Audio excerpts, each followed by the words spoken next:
you're not up there, if you're down here and you look at that rung, it's good because you get a chance to climb up the rung. If you're up there, not only is it not good, it's, by my last breath it's going to happen. Yeah, well, maybe we all have to just consider what's important to survive and what our values are and what's important in all this crap is. Yeah, notice how your values change depending on where you are now. Economic values. Each rung has a different set of values contingent upon what rung you're on.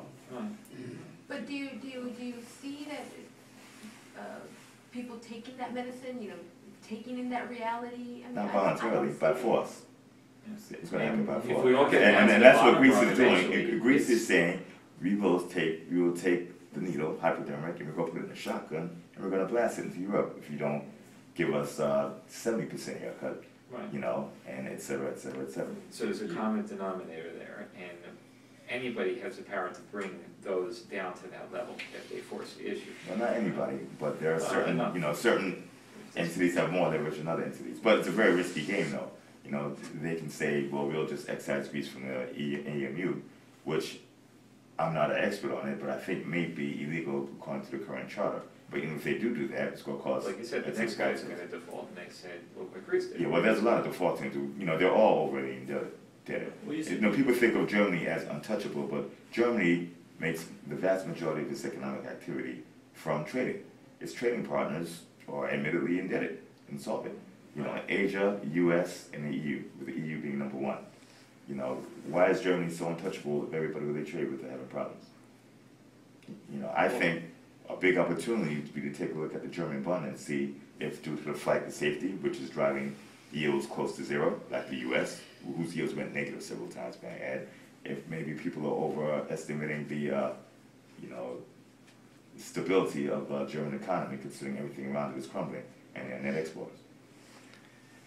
Do you think that the governments will allow some haircut or a default, or they'll just like countries where they can print money, like China, U.S. Will they just print? Oh, anybody could print money. You're gonna get a haircut, you're gonna get it through inflation, and those who hold assets in that particular currency are gonna complain and bitch, and if their gun is not bigger than people who are printing, then there's nothing you can do about it.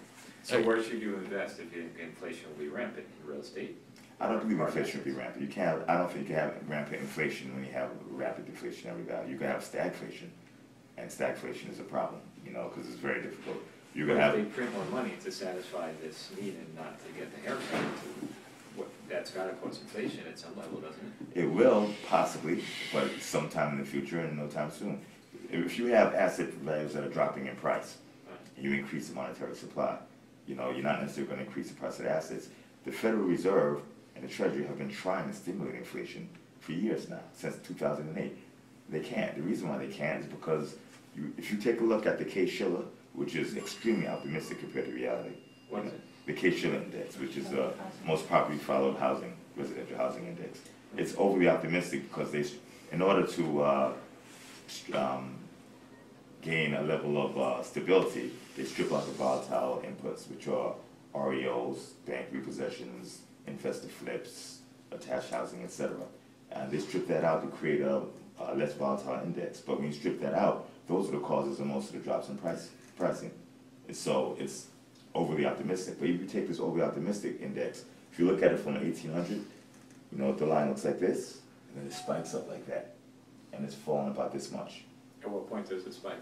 It spikes it spikes about 2002, 2004, 2003. You see the spike just fly up.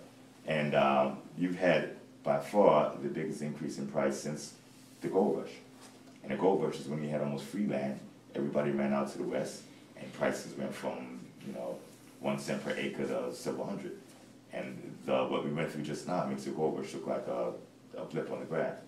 So with prices dropping that fast, even though the Fed has been trying to inflate assets, they can't. They've succeeded with the equity market, but they've succeeded temporarily. Every quarter, just up and down. Eventually, you're going to have deflation. What they are doing is they're pushing up input prices. So you have inflation, but you have inflation when you don't want it. In commodities, energy, food, the cost of doing business. And that's where you don't want it. So I think you're going to revisit the 70s. We have stagflation, where you have the cost of business going up, but income and asset prices are going down, which is the worst of both worlds. Europe is going to have that bad, very bad. So So what does that say for Manhattan real estate? Manhattan real estate is going to fall. The reason why Manhattan real estate has been steady is because the government's been pumping trillions of dollars to the banking industry, which is right here. Any realtors will tell you that Manhattan real estate is different from the rest of the world. It's not. Bricks are bricks. Manhattan has been a recipient of a lot of bailout money. The banks are firing. You're not getting bonuses. This time next spring, let's see what happens to Manhattan real estate. It's going to go down like it did last time, where the banks started firing and bonuses were done. I'm sorry, we had more hands raised. So. Oh, I disagree. I think the Chinese will buy up the Manhattan real estate in order to park their money, because in order for them to avoid inflation, they go and buy real estate. Right now they're buying it on the West Coast, but eventually, they'll buy it in Manhattan. And New York is a world destination where the whole world, Russian billionaires, Chinese billionaires come to live, so people will buy Manhattan real estate. And only because it's a world destination will the prices, remain a little bit inflated. That's why the cap rates are so low. The cap rates actually are not that low. They're flying up. But what money are the Chinese going to use to buy real estate? China is using highly inflationary money right now. Remember, I told you they're sitting on a bunch of NPAs. They're not recognized because China controls their own statistics. If you do a search for empty cities in China on Google, you can see where China has built entire cities that are empty. Not apartments, not houses, not even apartment buildings. Entire cities, and several of them.